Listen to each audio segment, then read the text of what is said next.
বদলের রান্নাঘরে প্রত্যেককে শুভকামনা জানিয়ে আজকের পর্ব শুরু করছি। আজ আমি একটা ইউনিক রান্না নিয়ে এসেছি। সেটা হচ্ছে বেঁচে যাওয়া আগের দিনের ভাত দিয়ে ভাতের ধোকা। আমরা বেঁচে যাওয়া ভাত বিভিন্নভাবে ব্যবহার করে থাকি। অনেক সময় পান্তা হিসাবে খেয়ে থাকি, তাছাড়াও ভাত ভাজা এইসবে খেয়ে থাকি। তো আজকে আমি এই যে রেসিপিটা বানিয়েছি ভাতের ধোকা, খুব সুন্দর খেতে, আর ওই জন্য আমি শেয়ার করছি। এটা লুচি, পরোটা, ভাত সবার সাথেই খুব ভালো যাবে। তো উপকরণগুলো আমার লেখা আছে, যা যা উপকরণ দিয়েছি। আর এখানে আমি সর্ষের তেলে আমি একটু আলু আর পটল ভেজে নিচ্ছি।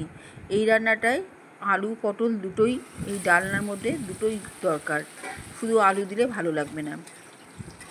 আর পটলগুলো একটু বেশ মোটা মোটা বড় বড় পটল হলে এই রান্নার স্বাদটা খুলবে।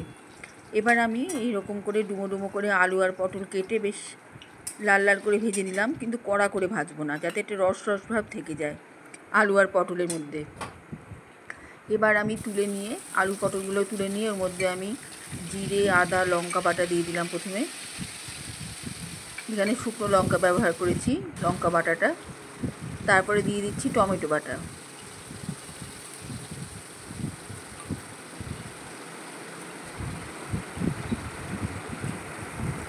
সামান্য কষিয়ে নেব। এবার হলুদ আর দিচ্ছি গরম মশলা, এটা বাটা গরম মশলা বাটা, লবণ, লঙ্কার গুঁড়ো, হিং, চিনি দিয়ে একটু মশলাটা কষিয়ে নিচ্ছি। এবারে দিয়ে দিলাম পোস্ত বাটা।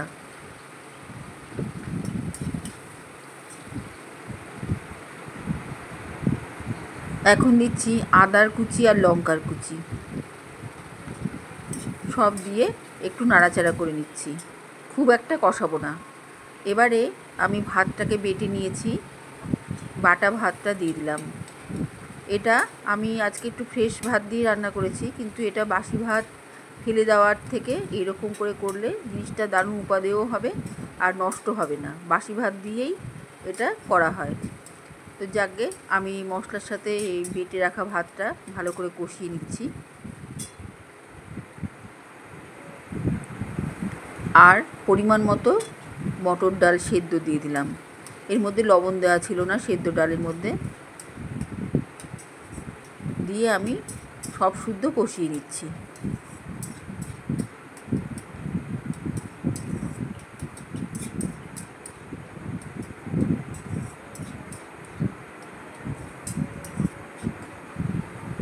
এই সময়তে আমি একটু বাইন্ডিংয়ের জন্য চালের গুঁড়ো দিয়ে দেবো।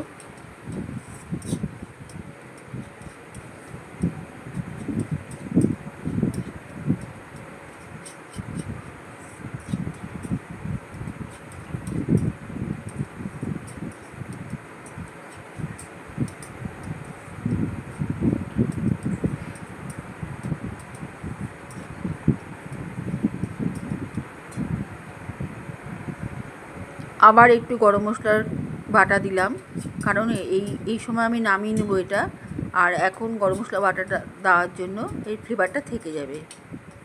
এটা একটা খুব সুন্দর লোভনীয় ফ্লেভার থাকে। এখানে যে ছোলা ভাজা রাস্তায় বিক্রি হয়, সেখানকার ছোলা ভাজা কিনে নিয়ে এসে সেই ছোলা ভাজা একটু বেটে দিয়ে দিলাম 1 চামচা মতো। আর দিচ্ছি লেবু, এটা কড়া লেবু, সামান্য রস ফেলে দিয়ে ওই লেবুর খোসাটা দিয়ে দিলাম একটা ফ্লেভারের জন্য। রস আমি দিইনি, রস দিলে টক হয়ে যাবে, 2-1 ফোঁটা রস দিয়েছি। আর কিন্তু আমি খোসাটা দিয়েছি, খোসাটার সাথেই কষিয়ে নিচ্ছি। এর মধ্যে খোসাটা থেকে যাবে, কিন্তু তেতো হবে না, খাওয়ার সময় ওটা ফেলে দেওয়া যাবে। এইভাবে তৈরি হয়ে গেল মিশ্রণটা।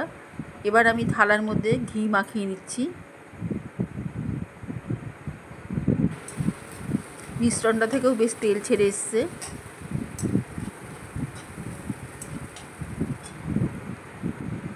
এবার ওই ভাতের মিশ্রণটা আমি থালায় ঢেলে দিলাম, দিয়ে পিস পিস করে কেটে নেব। তার আগে যেহেতু একটু নরম ভাব আছে, এই জন্য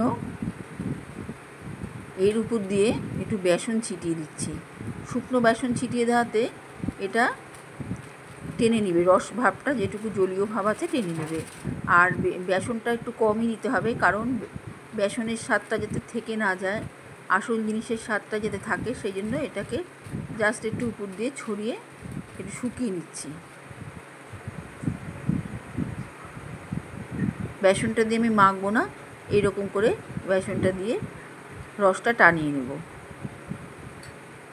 এবারে ছোটো ছোটো পিস করে এটাকে ভেজে নেব।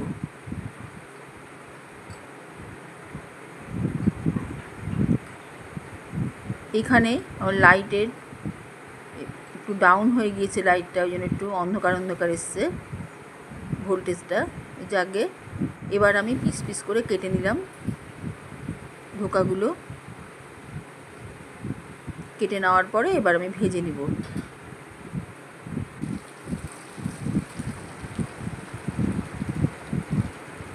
এটা যে ভাত দিয়ে তৈরি, রান্না করার পরে এক ফোঁটা বোঝা যায় না, খেতে খুবই সুন্দর হয়।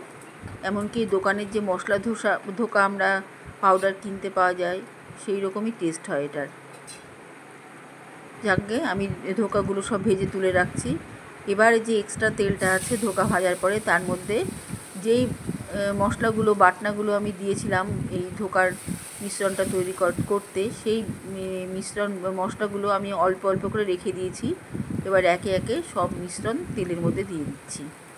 জিরে, আদা, লঙ্কা বাটা, টমেটো বাটা, পোস্ত, এছাড়া হলুদ, লবণ সব আস্তে আস্তে দিয়ে দিচ্ছি। গরম মশলা বাটা, এটা দিয়ে একটা গ্রেভি তৈরি হবে।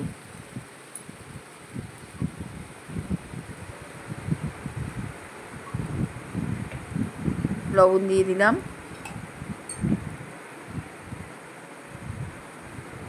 এবারে একটু করে গুঁড়ো মশলা এতে দিয়ে দিচ্ছি, যেমন জিরের গুঁড়ো, হলুদ গুঁড়ো, লঙ্কা গুঁড়ো। আর এই পোস্ত বাটা এর মধ্যে যেটা রেখেছিলাম বাটির মধ্যে, সেই বাটি ধোয়া জলটা দিয়ে দিলাম। আর দিচ্ছি আদার কুচি, লঙ্কার কুচি। এবারে এই ভেজে রাখা আলু আর পটল দিয়ে দিলাম এই মশলাটার মধ্যে, গ্রেভিটা যেটা তৈরি করছি। এবার এর সঙ্গে কষিয়ে নেব, এই গ্রেভিটার সঙ্গে আলু পটলটা কষিয়ে নেব।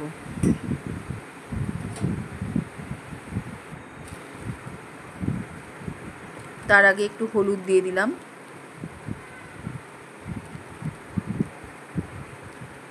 আর একটু লঙ্কার গুঁড়ো আর একটু জিরের গুঁড়ো দিয়ে দিলাম। দিয়ে এইভাবে কষিয়ে নিচ্ছি। এটা জিরের গুঁড়ো, লঙ্কার গুঁড়ো আমি একবারে দিই না কোনো রান্নাতেই, এটা আমি বারে বারে দিই, ঠিক যতটুকু লাগবে, যাতে বেশি না হয়ে যায়, এই জন্য আমি এটা বারে বারে দিই। এবার আলু আর পটলটা কষানো হয়ে যাচ্ছে।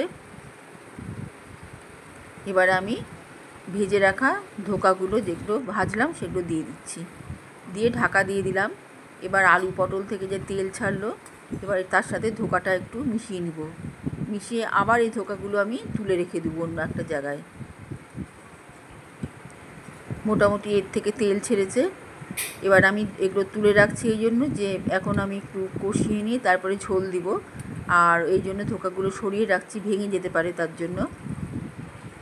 দেখুন কতটা তেল ছেড়ে এসছে আলু পটল থেকে, আর এই তেলের সঙ্গে ধোকাটা রান্না করেছি। এবারে আমি ধোকাগুলো সব তুলে নিয়ে এবার আর একটু করে জিরের গুঁড়ো, হলুদ গুঁড়ো, লঙ্কার গুঁড়ো দিয়ে আবার একটু কষিয়ে নিচ্ছি, কারণ ধোকাতে অর্ধেক মশলা টেনে নিয়েছে। আমি যখন এটা কষিয়ে নিই আলু পটলের সঙ্গে ধোকার পিসগুলো, তখন ধোকা অনেকটা মশলা টেনে নিয়েছে, কাজেই ধোকাটা তুলে আবার একটু একটু করে মশলা দিয়ে দিলাম। দিয়ে এবার আমি ঝোল দিয়ে দিচ্ছি। এবার ঝোল দিয়ে দিয়ে তুলে রাখা ধোকাগুলো আবার দিয়ে দিলাম, দিয়ে আবার একটু গরম মশলার বাটা দিয়ে দিলাম। দিয়ে হয়ে গেল আমার আজকের রান্না ভাতের ধোকা। খুবই সুন্দর খেতে, রুটি, পরোটা, লুচি, ভাত সবার সাথেই দারুণ যায়। দেখেই বোঝা যাচ্ছে যে কীরকম হয়েছে, খেয়ে দেখুন। একটা ইউনিক রেসিপি, ভাত কখনো নষ্ট করতে নেই, এইভাবেও খাওয়া যায়।